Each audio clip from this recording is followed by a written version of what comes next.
નમસ્કાર મિત્રો, ત્રીજા ચેપ્ટરની અંદર આપણે આજે વાત કરવાની છે. આખા ચેપ્ટરની અંદર આપણે જે કાંઈ બધી વનસ્પતિઓ ભણ્યા એ બધી જ વનસ્પતિના જીવનની કેટલીક સામાન્ય જે પેટર્ન જોવા મળે છે. આખા ચેપ્ટરની અંદર આપણે એકાંગી વનસ્પતિ ભણ્યા, દ્વિઅંગી વનસ્પતિ, ત્રિઅંગી, અનાવૃત, અનાવૃત, આ બધી જ વનસ્પતિઓનો એકદમ ઝીણવટપૂર્વક અભ્યાસ કર્યો. હવે આપણે જોવાનું છે કે આ બધી જ વનસ્પતિઓ છે એમના જીવનની અંદર કેટલીક જે પ્રજનનને લગતી ચોક્કસ ઘટનાઓ જોવા મળે છે એ કેટલી હદે રસપ્રદ રીતે બધામાં સમાન છે. તો આવી જે પેટર્ન્સ હોય છે, કેવી રીતે એનું જીવન આગળ વધે છે, એને આપણે એનું જીવન ચક્ર અથવા એની લાક્ષણિકતા પ્રમાણે એને નામ આપીએ છીએ એકાંતર જનન, અલ્ટરનેશન ઓફ જનરેશન. એટલે શું પહેલાં આપણે સમજી લઈએ. તમે આગળ ઉપર જાણો છો કે વનસ્પતિઓની અંદર લિંગી અને અલિંગી આ બંને પ્રકારના પ્રજનન જોવા મળે છે. તો વિવિધ પ્રકારનો જે અભ્યાસ કરવામાં આવ્યો એના આધારે આપણને ખ્યાલ આવે છે કે વનસ્પતિના જીવનમાં આ બે પ્રજનન જે હોય છે, અલિંગી પ્રજનન અને લિંગી પ્રજનન, એ બે વારાફરતી થાય છે. એટલે કે એક વખત અલિંગી પ્રજનન થાય એ પછી પાછું તરત અલિંગી પ્રજનન નથી થતું, એ પછી થાય છે લિંગી પ્રજનન. લિંગી પ્રજનનમાંથી અલિંગી અને અલિંગીમાંથી પાછું લિંગી. તો આવી રીતે જે પ્રક્રિયા થાય છે એને આપણે નામ આપીએ છીએ એકાંતર જનન. પહેલાં એનો બહુ બેઝિક આઈડિયા આપણે સમજી લેવાનો છે. શું થાય છે તો કે અલિંગી પ્રજનન જે થતું હોય છે એ બીજાણુ દ્વારા થાય છે, અને લિંગી પ્રજનન એ તમે જાણો છો કે હંમેશા જન્યુઓ દ્વારા થાય છે. તો વનસ્પતિની અંદર જે રચના અથવા તો જે અવસ્થા દ્વારા બીજાણુ ઉત્પન્ન કરવામાં આવે, એટલે કે અલિંગી પ્રજનન કરવામાં આવે, એ અવસ્થા એને આપણે નામ આપશું બીજાણુ જનક અવસ્થા. જનક એટલે ઉત્પન્ન કરવું. શું ઉત્પન્ન કરે છે તો કે બીજાણુ, એટલે એને કહેવાય છે બીજાણુ જનક અવસ્થા. એટલે કે એવી અવસ્થા કે જે બીજાણુ ઉત્પન્ન કરે છે. તો બીજી બાજુ જોઈએ કે જે અવસ્થા અથવા તો જે વનસ્પતિના જે સ્વરૂપ દ્વારા જન્યુઓ ઉત્પન્ન થાય એ અવસ્થા એને આપણે જન્યુજનક અવસ્થા એવું નામ આપશું. બીજા શબ્દોમાં આપણે એમ કહેશું કે બીજાણુજનક અવસ્થા એ જન્યુજનક અવસ્થાની પુરોગામી છે. એટલે કે એમાંથી શરૂ થવાની છે. બીજાણુજનકમાંથી આવશે જન્યુજનક, જન્યુજનકમાંથી આવશે બીજાણુજનક. એટલે આપણે કહીએ છીએ કે બંને જે અવસ્થાઓ છે એ વારાફરતી પોતાનું જીવન ચક્ર ફેરવે છે. તો આ આખી જે સિસ્ટમ છે એની પાછળ જવાબદાર જે ઘટનાઓ છે એ શું છે? તો સામાન્ય રીતે એવું જોવા મળે છે કે વનસ્પતિની અંદર જે બે પ્રકારના કોષો હોય છે, એકકીય એટલે કે એન કોષો અને દ્વિકીય એટલે કે 2n કોષો, એ બંને પ્રકારના કોષો એવા હોય છે કે જેમાં સમભાજન થઈ શકે છે. પણ ખાસ યાદ રાખજો, પ્રાણીઓમાં થોડું જુદું છે. પ્રાણીઓની અંદર મોટાભાગે એવું જોવા મળે છે કે જે એકકીય કોષો છે એમાં બને ત્યાં સુધી સમભાજન થતું નથી. એકકીય કોષો હોય ને એન્ડ આવી જાય છે, એની પછી આગળ વિભાજન થતું નથી, કારણ કે એ જન્યુઓ બને છે અને એ ફલન પછી જ આગળ ફલિતાંડ બનાવે. પછી બીજું કોઈ એકકીય કોષો છે એ પોતે વિભાજન પામતા નથી. શેમાં? પ્રાણીઓમાં. પણ જે વનસ્પતિઓ છે એની અંદર એકકીય કોષો પોતે સમભાજનથી વિભાજન પામીને વનસ્પતિનું દેહ અથવા તો કોઈ પણ પેશીઓ બનાવી શકે છે, અને એટલે આ બધું જોવા મળે છે. ઓકે, તો બીજી બાજુ એ પણ આપણે ખ્યાલ રહેવો જોઈએ કે અર્ધીકરણ તો માત્ર દ્વિકીય કોષોમાં જ થાય. એકેય કોષોમાં ફરી પાછું અર્ધીકરણ થતું નથી. એટલે અહીંયા તમારે જોવાનું શું છે કે એકેય કોષો હોય તો એમાંથી સમભાજન દ્વારા એકેય કોષો બને, દ્વિકીય કોષો હોય તો એમાંથી સમભાજન દ્વારા દ્વિકીય કોષો બને. એટલે આ તો બે નક્કી છે. સમભાજન નામ જ એટલા માટે છે કે એનાથી મૂળ કોષમાં જેટલા રંગસૂત્રો હોય એટલા જ રંગસૂત્રો ધરાવતા કોષો નવા બને. એટલે જો એકેય કોષોમાં સંભાજન થાય તો જે નવા કોષો બને એ એકેય હોય, દ્વિકીય કોષોમાં સંભાજન થાય તો જે નવા કોષો બને એ બધા દ્વિકીય હોય. પરંતુ અર્ધીકરણની જો આપણે વાત કરીએ તો શું ખ્યાલ આવે કે અર્ધીકરણ થવાનું છે માત્ર દ્વિકીય કોષોમાં. એકેય કોષોમાં ક્યારેય અર્ધીકરણ થતું નથી. તો દ્વિકીય કોષોમાં જ્યારે અર્ધીકરણ થાય ત્યારે હંમેશા એકેય કોષો બને, કારણ કે એનું નામ છે અર્ધીકરણ. દ્વિકીયમાંથી થઈ જાય છે એકેય, અને મોટાભાગે એવું બને છે કે એમાંથી એક સાથે 4 કોષો બને છે. એક વખત અર્ધીકરણ થાય એટલે 4 કોષોનું નિર્માણ થતું હોય છે. તો અહીંયા આપણે જે વાત કરવાની છે એ શું છે કે વનસ્પતિની અંદર આ બધી જે અવસ્થાઓ છે એ અવસ્થાઓ કેવી રીતે બધી સર્જાતી હોય છે.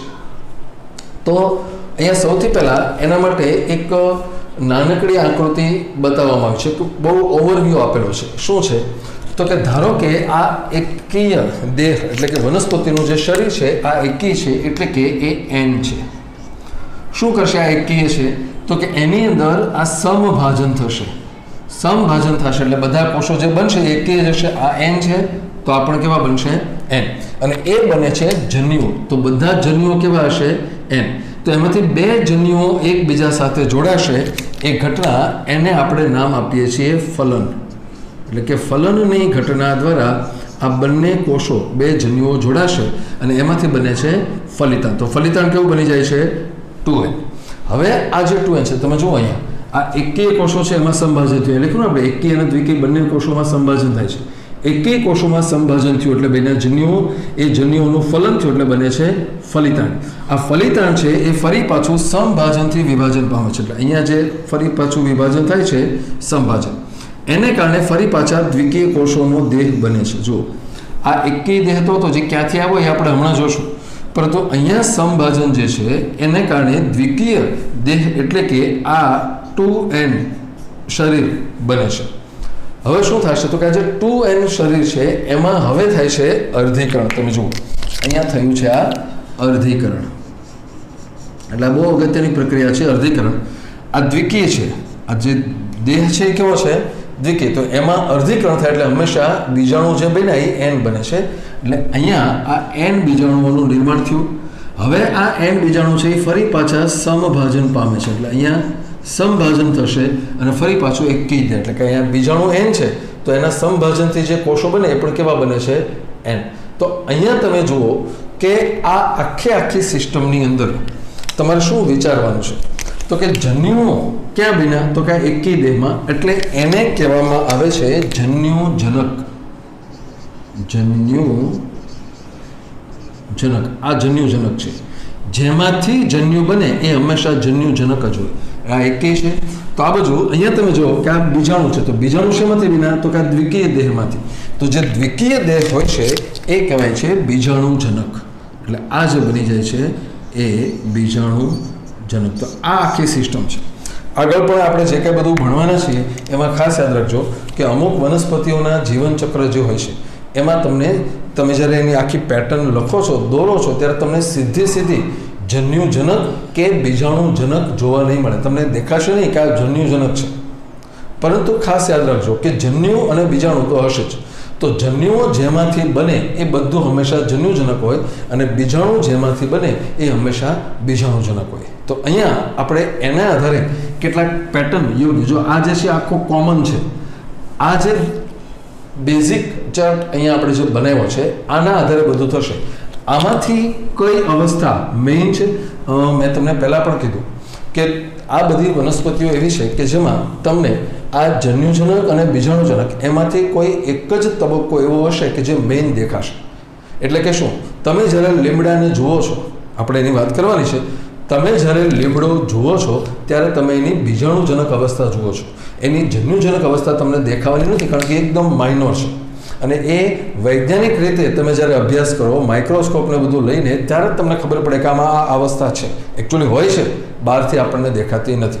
પરંતુ જ્યારે તમે કોઈ મોસ જોશો, કોઈ લીવરવર્ટ જોશો, ત્યારે તમને ખ્યાલ આવે કે તમે જે જુઓ છો એ એકચ્યુઅલી એની જન્યુજનક અવસ્થા છે.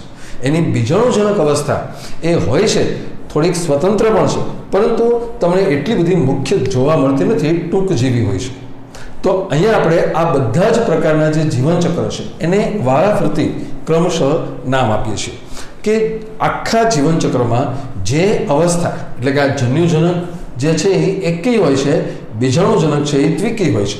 તો કઈ અવસ્થા મુખ્ય છે એના આધારે આપણે આ જીવનચક્રોના નામ આપીએ છીએ. તો એ જે નામ છે એ કેવા છે એ તમે અહીંયા સમજો કે સૌથી પહેલાં આપણે વાત કરવાની આવે છે એકવિધ જીવનચક્ર. કોને કહેવાય એકવિધ જીવનચક્ર? સમજો કે એક એવું જીવનચક્ર કે જેમાં જો એક એટલે એકીય એન અહીંયા જે આપે છે અને વિધ એટલે વિશાળ. તો જે જીવનચક્રની અંદર એન અવસ્થા એટલે કે એકીય અવસ્થા મોટા ભાગે જોવા મળતી હોય, દ્વિકીય અવસ્થા એકદમ થોડા સમય પૂરતી અથવા તો થોડા જ કોષો પૂરતી મર્યાદિત હોય, ત્યારે એને નામ આપવામાં આવે છે એકવિધ જીવન ચક્ર, એટલે કે હેપ્લોન્ટિક લાઈફ સાયકલ. એ શું જોશું આપણે તો કે આ જે પદ્ધતિ છે એ મોટાભાગે લીલની અંદર, એટલે કે એકાંગી વનસ્પતિઓની અંદર એ મેઇન જોવા મળે છે. એકાંગી વનસ્પતિ અંદર શું જોવા મળે છે તો કે જે બીજાણુજનક અવસ્થા છે, બીજાણુજનક એ માત્ર ને માત્ર ફલિતાંડ પૂરતી જ મર્યાદિત, માત્ર ફલિતાંડ જ એવું હોય છે કે જે આખા જીવનચક્રમાં 2n કોષો હોય, બાકી ક્યાંય 2n કોષો જોવા મળતા નથી. એટલે કે 2n કોષો ધરાવતી અવસ્થા માત્ર ફલિતાંડ પૂરતી મર્યાદિત, બાકીનું આખું જીવન જે છે એ એનું n-માં પસાર થાય છે. બધા જ કોષો અને બધી અવસ્થાઓ બીજી n છે, માત્ર ફલિતાંડ એવું છે કે જે 2n હોય છે. ઓકે, ફલિતાંડ જે હોય છે એ કેમ એવું છે તો જવાબ એ છે કે જે ફલિતાંડ જેવું બને છે એ પછી એનો વિકાસ થવાને બદલે સીધું અર્ધીકરણ પામે છે. તમે અહીંયા જુઓ, આ ફલિતાંડ છે, એનો વિકાસ થઈને શું બન્યું? દ્વિકીય વનસ્પતિ દેહ કે જે બીજાણુજનક છે, અને પછી એમાં અર્ધીકરણ થયું અને બીજાણુઓ બન્યા.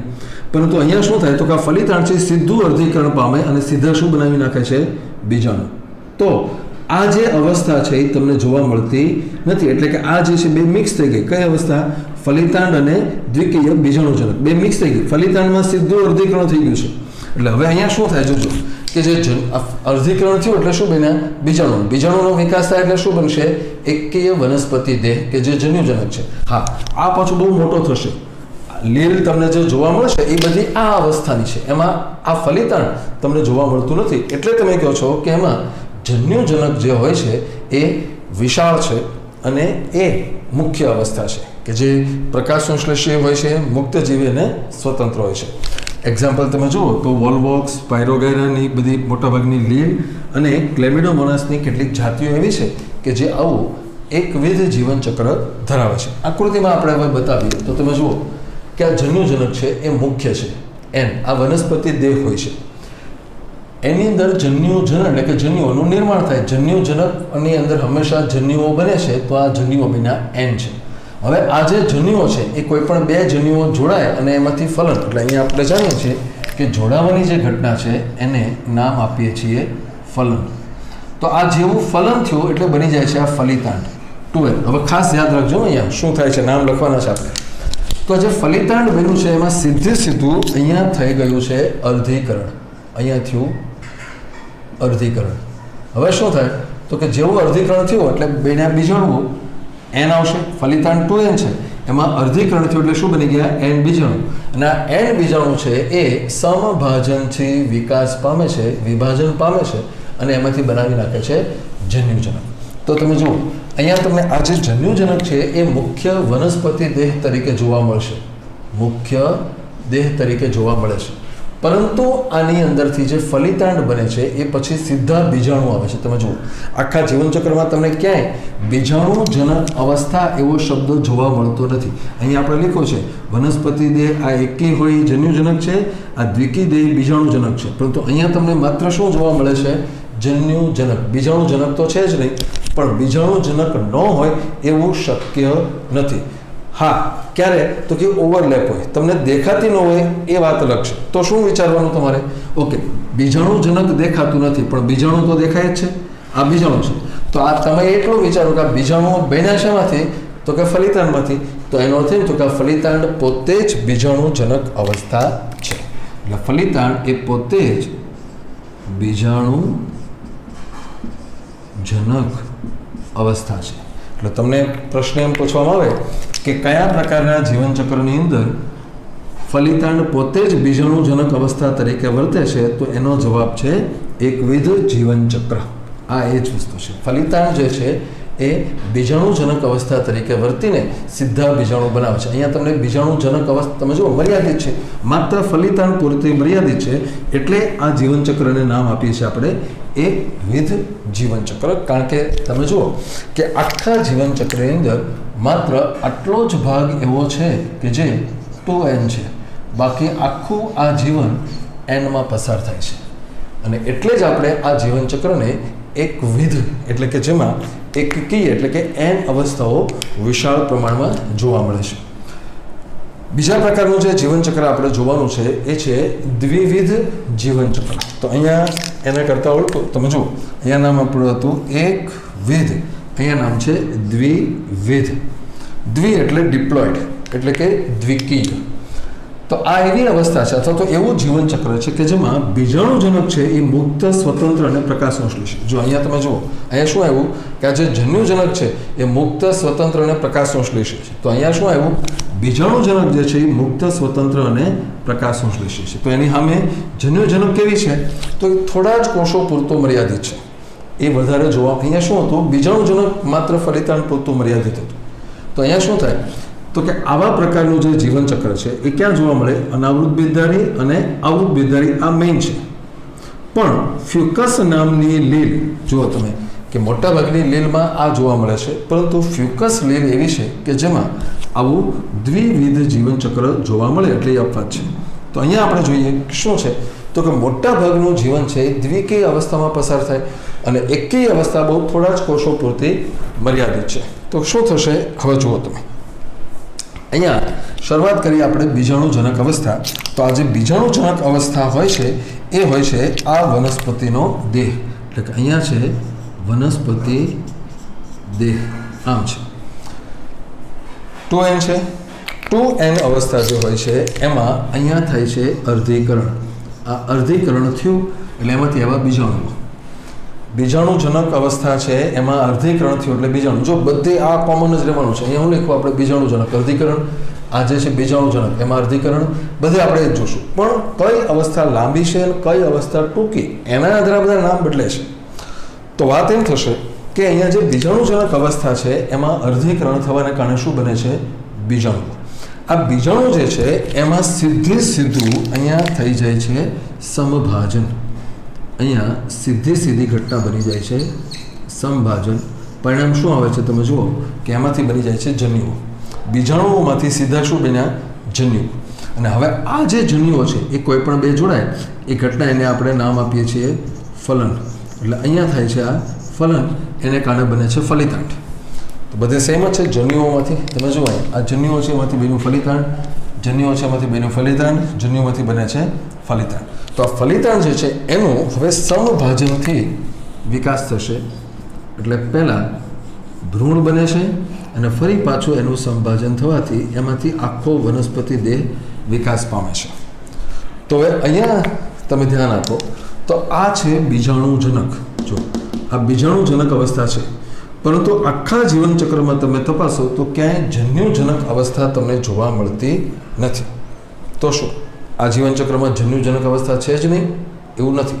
કારણ તો કે જો જન્યુ હોય તો સ્વાભાવિક છે જન્યુજનક તો હોય જ. આપણે જે જાણીએ છીએ એ પ્રમાણે જો તમને સીધી જન્યુજનક અવસ્થા ન દેખાતી હોય તો તમારે જોવાના જન્યુ જેમાંથી બન્યા એ હોય જન્યુજનક. એટલે કે અહીંયા બીજાણુઓ છે એ પોતે જ જન્યુજનક તરીકે વર્તે છે. એટલે આ જે છે એ જન્યુજનક અવસ્થા કહેવાય. કોણ છે?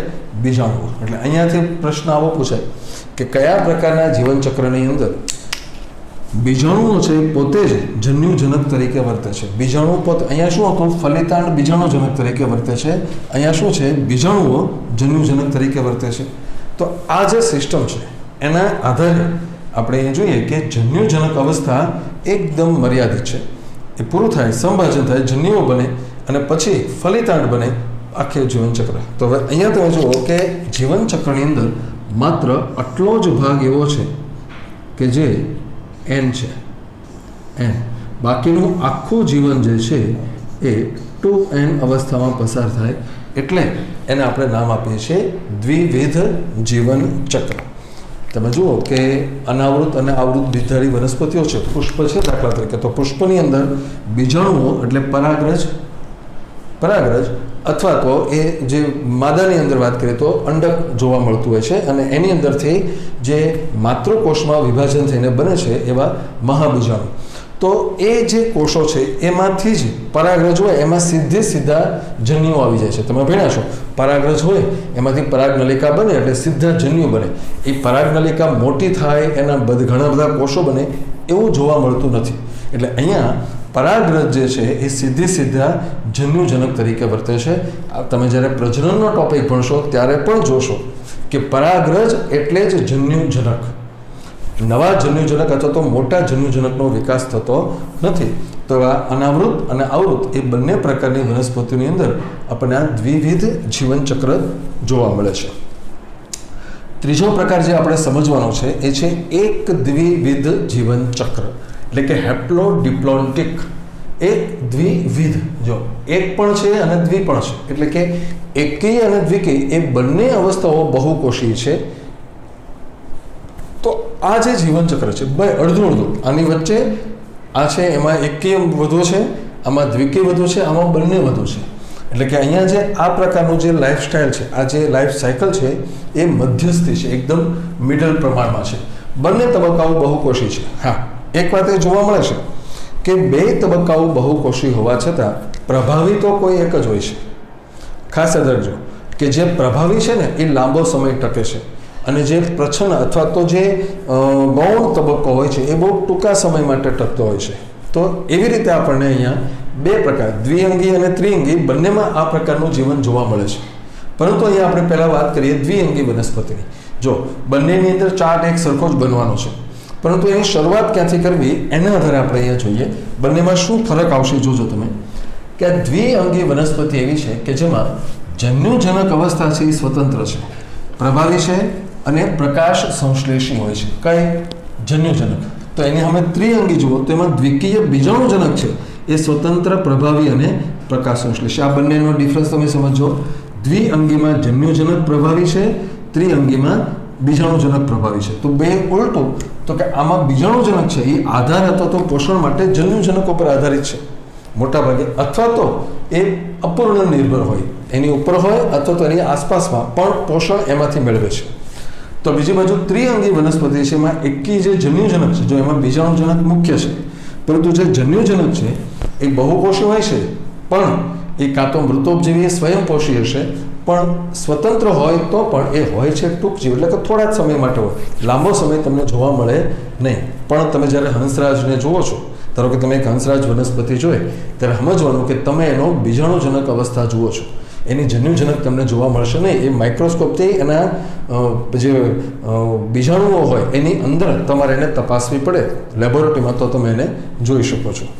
એક્ઝામ્પલ તરીકે જોઈએ આપણે તો આ દ્વિઅંગી અને ત્રિઅંગી તો આપ્યા છે મેઇન નામ કે દ્વિઅંગીમાં અને ત્રિઅંગીમાં આ છે, પરંતુ અપવાદ રૂપે તમે જોજો એક્ટોકાર્પસ, પોલિસાયફોનિયા અને કેલ્પ, જેને આપણે દરિયાઈ ઘાસ તરીકે ઓળખીએ છીએ, આ બધાની અંદર પણ જોવા મળે છે એક દ્વિવિધ ચક્ર. એટલે ટોટલ 4 નામ તમારે એવા છે કે જે અપવાદમાં છે. 4 લીડ જોજો: ફ્યુકસ લીલ, દ્વિવિધ, એક્ટોકાર્પસ, પોલિસાયફોનિયા અને કેલ્પ. આ પણ લીલ છે, પણ એમાં જોવા મળે છે એક દ્વિવિધ. બાકીની મોટાભાગની લીલમાં એકવિધ જીવનચક્ર હોય છે. અહીંયા તમે જુઓ તો શું આવશે, તો જુઓ કે આ N છે, N છે, 2N છે અને આ N છે, એટલે કે આખા જીવનમાંથી અડધો ભાગ એવો છે, આ ભાગ કે જે N છે, અડધો ભાગ 2N છે. એટલે આ રીતે અડધું જીવન છે. અહીંયા તમે જુઓ આમ એરો મારવો પડે છે કે આટલો ભાગ જે છે એ 2N, બાકીનું બધું N, આટલો ભાગ N, બાકીનું બધું 2N. પણ અહીંયા તમે જુઓ અડધો ભાગ N, અડધો ભાગ 2N, 2N, 2N, 2N, પણ જો N, N, N. પણ ફરક કેટલો છે, તો કે આ મુખ્ય હોય, બીજાણુઓ એમાંથી જન્યુજનક અને જન્યુઓ, આ અવસ્થા મુખ્ય હોય તો એ હશે દ્વિઅંગી, અને જો આ અવસ્થા મુખ્ય હોય તો એ હશે ત્રિઅંગી. એટલે કે તમને હંસરાજ જ્યારે દેખાય છે ત્યારે તમને એનો બીજાણુજનક તબક્કો દેખાય છે, અને તમને જ્યારે મોસ દેખાય છે, લીવરવટ દેખાય છે, ત્યારે તમને એનો જન્યુજનક અવસ્થા દેખાય છે. લીવરવટ જે હશે, મોસ હશે, એમાં આ અવસ્થા તમને દેખાશે નહીં, હશે બહુકોષી પણ દેખાતી નથી. ત્રિઅંગીમાં તમને આ અવસ્થા જોવા મળશે નહીં. એટલે આવી આખી જે સિસ્ટમ છે એ જુદી જુદી વનસ્પતિઓમાં અલગ અલગ રીતે જોવા મળતી હોય છે. તો આ આખે જે 3 પ્રકારની જે લાઈફસ્ટાઈલ છે એ તમને જોવા મળશે. તો ફરી વખત જોજો, એકાંગી વનસ્પતિમાં આ છે, અનાવૃત અને આવૃત, એટલે કે આ બીજી 2 વનસ્પતિઓમાં આ છે, અને બાકીની 2 વનસ્પતિઓમાં એક દ્વિવિધ જીવનચક્ર જોવા મળે છે.